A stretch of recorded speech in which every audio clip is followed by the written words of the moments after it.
नमस्कार दोस्तों, स्वागत है आपका डायनेमिक डीके में daily news with Dinesh Kumar के। आज के वीडियो में हम बात करने वाले हैं 7 जून 2020 की इंपॉर्टेंट न्यूज के बारे में। Friends, we cover some important and interesting study facts in the last of the video, so in order to know them you have to watch my video till the last. तो पहले बात करते हैं आज के वीडियो के की attractions के बारे में। हमारे आज की वीडियो में अटल नवाचार मिशन, मनोदर्पण इनिशिएटिव, निष्ठा कार्यक्रम, शगुन कार्यक्रम, Indian council of medical research, राष्ट्रीय बाघ संरक्षण प्राधिकरण, CSIR, भारतीय उद्योग परिसंघ और इंडियन ग्रीन बिल्डिंग काउंसिल का जिक्र आया है, जिसे मैंने वीडियो में अलग कलर से हाईलाइट कर दिया है। तो आप इनके बारे में जानने के लिए वीडियो को ध्यान से देखिए ताकि आपको इनके बारे में पता लग सके। चलिए वीडियो शुरू करते हैं। भारत और चीन के सैन्य अधिकारियों के बीच एक हाई लेवल की वार्ता लद्दाख में मोलदो चुशुल सीमा चौकी के पास चीनी क्षेत्र में हुई। इसमें भारत और चीन की सेना के लेफ्टिनेंट जनरल स्तर के अधिकारी हिस्सा ले रहे थे ताकि सीमावर्ती इलाकों में वर्तमान हालात से निपटा जा सके। वार्ता से पहले भारतीय सेना ने एक बयान में कहा था कि दोनों देशों के अधिकारी सैन्य और राजनयिक माध्यमों से एक दूसरे के संपर्क में हैं। इससे पहले शुक्रवार को दोनों देशों के विदेश मंत्रालयों के अधिकारियों ने द्विपक्षीय संबंधों में के समुचित परिदृश्य की समीक्षा की थी। विदेश मंत्रालय में ज्वाइंट सेक्रेटरी नवीन श्रीवास्तव ने परसों वीडियो कॉन्फ्रेंसिंग के जरिए चीन के विदेश मंत्रालय में महानिदेशक वू जियांग हाओ से वार्ता की थी। इसमें उन्होंने भारत और चीन के बीच शांतिपूर्ण, स्थिर और संतुलित संबंध बनाने के लिए कुछ समय पहले दोनों देशों के नेताओं में बनी सहमति का जिक्र किया था। वर्तमान वैश्विक हालत को देखते हुए दोनों देशों के नेताओं के बीच बनी सहमति क्षेत्र में स्थिरता लाने के लिए एक सकारात्मक घटक हो सकती है। आगे बढ़ते हैं। हमारे केंद्रीय मंत्री जितेंद्र सिंह ने कहा कि पूर्वोत्तर क्षेत्र जो है विकास के कई मामलों में आदर्श बन के उभरा है। उन्होंने कहा कि पिछले 6 सालों के दौरान विकास का सफल आदर्श बनने के बाद पूर्वोत्तर क्षेत्र जो है वो कोरोना प्रबंधन में भी नया आदर्श बना है। हमें पता कि हमारे नॉर्थ ईस्ट के इलाकों से कोरोना के काफी कम मामले सामने आए हैं, तो ये अपने आप में एक इस मामले में भी आइडियल बन के उभरा है। डॉक्टर सिंह ने कहा कि पिछले 6 सालों के दौरान नेशनल डेमोक्रेटिक अलायंस जो गवर्नमेंट है उसने पूर्वोत्तर क्षेत्र को प्राथमिकता दी है और इसके कारण क्षेत्र का आदर्श बनना संभव हुआ है। डॉक्टर सिंह पूर्वोत्तर क्षेत्र के विकास की 1 साल की उपलब्धियों के बारे में एक बुकलेट और इसका वर्ज जो है संस्करण जारी करते हुए वीडियो कॉन्फ्रेंस के जरिए कार्यक्रम को संबोधित कर रहे थे। केंद्रीय मंत्री ने अपने मंत्रालय में साल 2019-20 के दौरान आवंटित राशि का 100% खर्च करने पर बधाई दी और कहा कि क्षेत्र में सड़क, रेल और वायु संपर्क के संदर्भ में उल्लेखनीय काम हुआ है। उन्होंने कहा कि अभी तक क्षेत्र में 400 टन से अधिक वस्तुएं हवाई मार्ग के जरिए लाई गई हैं। उसके साथ उन्होंने कहा कि कोविड-19 महामारी के बाद यहाँ पर जो बैम्बू इंडस्ट्री है उसको विशेष बढ़ावा मिलेगा और क्षेत्र में जो युवा उद्यमी हैं वे विशेष भूमिका निभाएंगे। उन्होंने कहा कि पिछले साल बुनियादी ढांचे, ऊर्जा और अन्य क्षेत्रों में महत्वपूर्ण विकास हुआ है। आगे बढ़ते हैं। राष्ट्रपति रामनाथ कोविंद के हस्ताक्षर के साथ ही ग्रामीण अर्थव्यवस्था को बढ़ावा देने और किसानों की मदद के लिए 2 जो ऑर्डिनेंस लाए गए थे वो लागू हो गए हैं। ये ऑर्डिनेंस हैं farming produce trade and commerce promotion and facilitation ordinance 2020। उसके अलावा दूसरा ऑर्डिनेंस है the farmers empowerment and protection agreement on price assurance and farm service ordinance 2020। हमने अपनी 4 जून वाली वीडियो में कवर किया था कि कैबिनेट ने इनको मंजूरी दी थी और कल इन पर हस्ताक्षर होने के बाद इनको लागू होने में मदद मिल गई है। जो ये अध्यादेश हैं, ये ऑर्डिनेंस जो होंगे वो कृषि उपज के निर्बाध व्यापार को सुगम बनाएंगे और किसानों को उनकी पसंद के प्रायोजकों के साथ जुड़ने के लिए सशक्त करेंगे, यानी कि उनको एम्पावर करेंगे। आगे बढ़ते हैं। नरेंद्र मोदी सरकार ने हाल में अपने दूसरे कार्यकाल का 1 साल पूरा किया है और इस दौरान जो HRD मिनिस्ट्री है उसने स्कूलों और कॉलेजों में गुणवत्तापूर्ण शिक्षा सुनिश्चित करने के लिए कई कदम उठाए हैं जो कि निम्नलिखित हैं। शिक्षा के क्षेत्र में वर्ल्ड लेवल की संस्थाएं बनाने के लिए साल 2019-20 में 4 अरब रुपए आवंटित किए गए हैं। सरकार ने युवाओं में वैज्ञानिक सोच विकसित करने और इनोवेशन और जिज्ञासा की भावना विकसित करने के लिए अटल नवाचार मिशन, जिसको हम AIM बोलते हैं, उनको गठित किया है। उसके अलावा सरकार ने देश की उच्चतर शिक्षा प्रणाली में बदलाव के लिए एक नई राष्ट्रीय शिक्षा नीति जो है उसको भी प्रपोज किया है, यानी कि फ्यूचर में इसको भी लाया जाएगा, जो कि वर्ल्ड की सर्वश्रेष्ठ शिक्षा पद्धतियों में से एक होगी। हमारी HRD मिनिस्ट्री ने विद्यार्थियों, अध्यापकों और उनके परिवारों को मनोवैज्ञानिक समर्थन देने और उनके मानसिक स्वास्थ्य की देखभाल के लिए मनोदर्पण नाम की एक पहल उसको भी शुरू किया है। देश भर के 42 लाख सरकारी जो टीचर्स हैं उनको ट्रेन करने के लिए निष्ठा नाम के एक कार्यक्रम की शुरुआत की गई है। इस कार्यक्रम के तहत 2019-20 में प्राथमिक स्तर पर 17 लाख स्कूल प्रमुखों और शिक्षकों को प्रशिक्षित किया गया। तो ये सरकारी स्कूलों के टीचर जो हैं उनको ट्रेन करने के लिए प्रोग्राम लाया गया था, निष्ठा नाम का जो कार्यक्रम है। वहीं स्कूली शिक्षा के लिए ऑनलाइन जंक्शन शगुन की शुरुआत की गई। इसके जरिए विद्यार्थियों को ऑनलाइन पढ़ने के लिए सामग्री के साथ साथ वीडियो आधारित शिक्षा भी उपलब्ध कराई जा रही है। उच्च स्तरीय शिक्षा का प्रसारण करने के लिए स्वयं प्रभा टीवी चैनल की शुरुआत की गई और इसके माध्यम से 32 निःशुल्क चैनलों द्वारा विद्यार्थी घर पर बैठे पढ़ाई कर रहे हैं। ये पहले भी हमारे वीडियो में कवर हुआ था। पिछले एक साल में 31 नए सेंट्रल यूनिवर्सिटीज खोली गई, केंद्रीय विद्यालय खोले गए हैं और 9 नए नवोदय जवाहर विद्यालय उनको फंक्शनल बनाया गया। पहली से 8वीं कक्षा तक के 8 करोड़ से अधिक बच्चों को निःशुल्क वर्दी प्रदान की गई। वहीं मदरसों में गुणवत्तापूर्ण शिक्षा प्रदान करने के लिए 120 करोड़ रुपए मंजूर किए गए। इसके अलावा अल्पसंख्यक संस्थानों में बुनियादी ढांचे के विकास के लिए 71 करोड़ रुपए जारी किए गए। आगे बढ़ते हैं, बात करते हैं कोविड-19 पर अपडेट की। केंद्र सरकार ने कहा है कि देश में कोरोना मरीजों के स्वस्थ होने की जो दर है वो 48.20% हो गई है और स्वस्थ व्यक्तियों की संख्या 1,14,073 तक पहुंच चुकी है। पिछले 24 घंटों में 4,611 मरीज जो थे वो स्वस्थ हुए। हमारे स्वास्थ्य और परिवार कल्याण मंत्रालय ने कहा कि पिछले 24 घंटों में 9,887 मरीजों के कोरोना इन्फेक्शन होने के साथ ही देश में टोटल इन्फेक्टेड लोगों की संख्या 2,36,657 हो गई है और देश में कोरोना महामारी शुरू होने के बाद एक दिन में कोरोना इन्फेक्टेड व्यक्तियों की सबसे अधिक संख्या है। पिछले 24 घंटों में कोरोना से 294 लोगों की डेथ हुई और इस महामारी से मरने वाले लोगों की संख्या अब 6,642 हो चुकी है। देश में कोरोना से जो होने वाली डेथ रेट है वो है 2.80%। हमारी Indian council of medical research ने कहा है कि पिछले 24 घंटों में 1,37,938 जो सैंपल्स थे उनकी टेस्टिंग हुई है और इसके साथ ही देश में कुल सैंपल्स की टेस्टिंग जो है वो 45,24,317 हो चुकी है। यानी कि हमारे देश में इतने सैंपल टेस्ट हो चुके हैं अभी तक।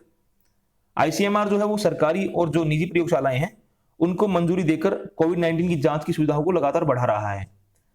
अभी हाल में हमारे देश में 742 टोटल लैब काम कर रही हैं, जिनमें से 520 गवर्नमेंट लैब्स हैं और 222 प्राइवेट लैब्स हैं। बात करते हैं वंदे भारत मिशन की।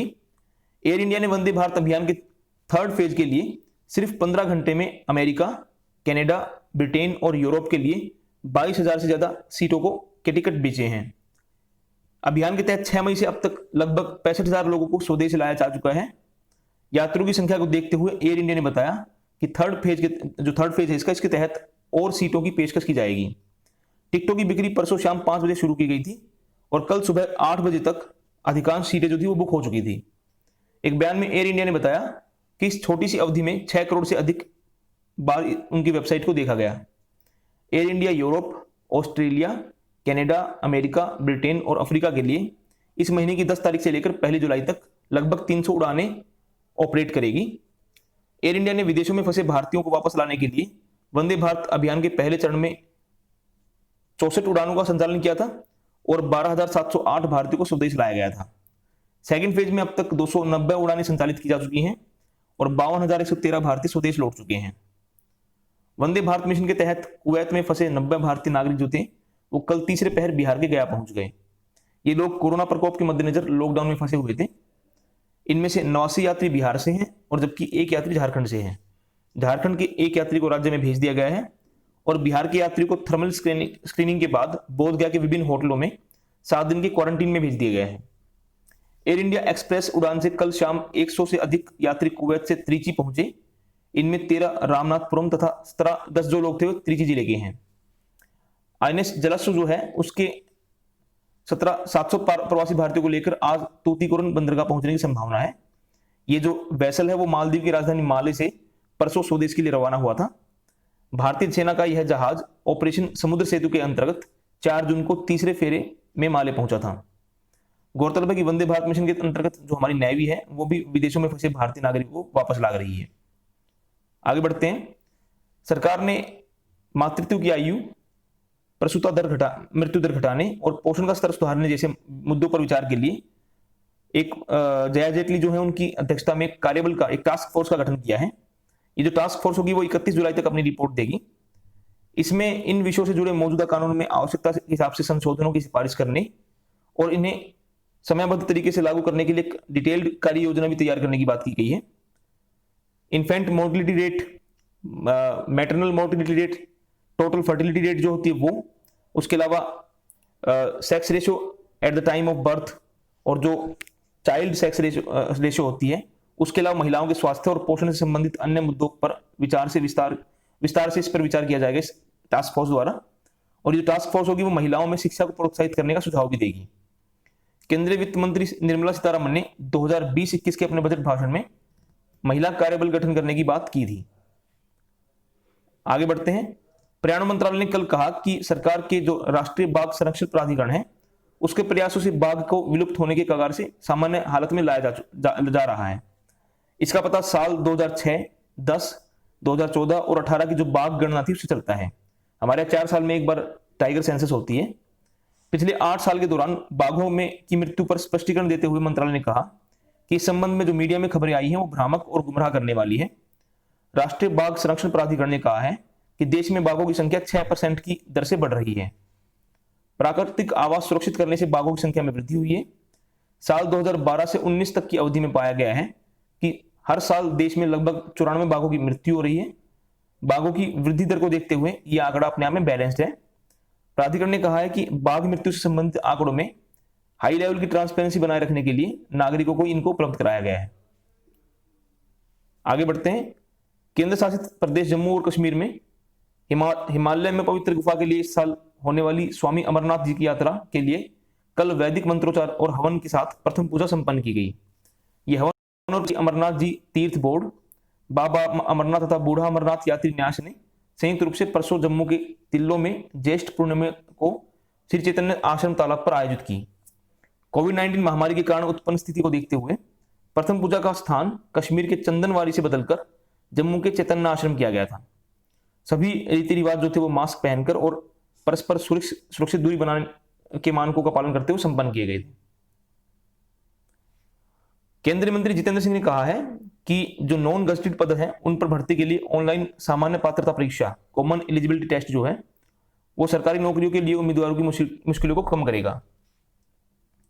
उन्होंने परसों वीडियो कॉन्फ्रेंसिंग के माध्यम से डिजिटल बुक आरंभ का विमोचन और कार्मिक एवं प्रशिक्षण विभाग की उपलब्धियों का जिक्र करते हुए बात कही। डॉक्टर सिंह ने 1 साल में विभाग की कुछ प्रमुख उपलब्धियों का जिक्र करते हुए कहा कि सरकारी भर्ती के क्षेत्र में मूलभूत सुधार किए गए हैं और एक राष्ट्रीय भर्ती एजेंसी उसको स्थापित करने का जो प्रस्ताव है वो अग्रिम चरण में है। पुणे की जो राष्ट्रीय रसायन प्रयोगशाला है उसने कोरोना वायरस से पीड़ित मरीजों के गले से लार का नमूना लेने के लिए एक स्वदेशी उपकरण नेसोफोरिन जेल जो है उसको विकसित किया है। हमारी जो वैज्ञानिक और औद्योगिक अनुसंधान परिषद है उसके अंतर्गत ये प्रयोगशाला जो है एक दिन में 1 लाख नेसोफोरिन जेल जो है उसको निर्मित करेगी। ये एक अपने आप में बेलनाकार प्लास्टिक की छड़ी है जिसके ऊपर एक ब्रश लगा होता है। तो एक अच्छी खबर अपने लिए। बात करते हैं आज की लास्ट खबर की।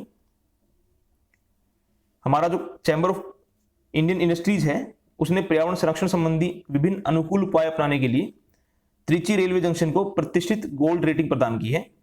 ये रेटिंग जो है वो भारतीय रेलवे के पर्यावरण निदेशालय द्वारा विकसित green railway station rating system के अनुसार है और इसे पर्यावरण के अनुकूल भवन निर्माण को बढ़ावा देने वाली इंडियन ग्रीन बिल्डिंग काउंसिल के सहयोग से विकसित किया गया है। दोस्तों ये थी आज की खबरें। बात करते हैं आज स्टैटिक फैक्ट्स के बारे में। 7 जून है आज। 7 जून 1893 को महात्मा गांधी ने पहली बार सौजन्य अवज्ञा का प्रयोग किया। इस दिन उन्हें साउथ अफ्रीका के पीटर मार्टिसबर्ग स्टेशन पर अश्वेत होने के चलते सामान सहित ट्रेन से नीचे फेंक दिया गया था। तो गांधी जी की लाइफ में एक बहुत बड़ा टर्निंग पॉइंट था और उन्हें एक बहुत बड़ा लीडर बनाने में इस घटना का बहुत बड़ा योगदान था। 7 जून 1929 को वेटिकन सिटी को एक स्वतंत्र राज्य बना। ऐसा 11 फरवरी 1929 को साइन हुई लेटरन ट्रीटी के रेटिफाई होने के बाद हुआ था। 7 जून 1975 को पहला क्रिकेट वर्ल्ड कप शुरू हुआ। इसे वेस्ट इंडीज ने जीता था। 7 जून 1979 को भारत का मौसम उपग्रह भास्कर जो फर्स्ट उसको लॉन्च किया गया। इसे रूसी लॉन्च व्हीकल इंटरकॉस्मोस की मदद से लॉन्च किया गया था। 7 जून को जो यूएन है हमारा वो वर्ल्ड फूड सेफ्टी डे मनाता है। इसे मनाने की शुरुआत पिछले साल 2019 में हुई थी। तो दोस्तों ये थी आज की खबरें और static facts. I hope you like the video. Please hit the like button, subscribe to my channel share this video with all your friends and do not forget to press the bell icon. Thank you दोस्तों, bye.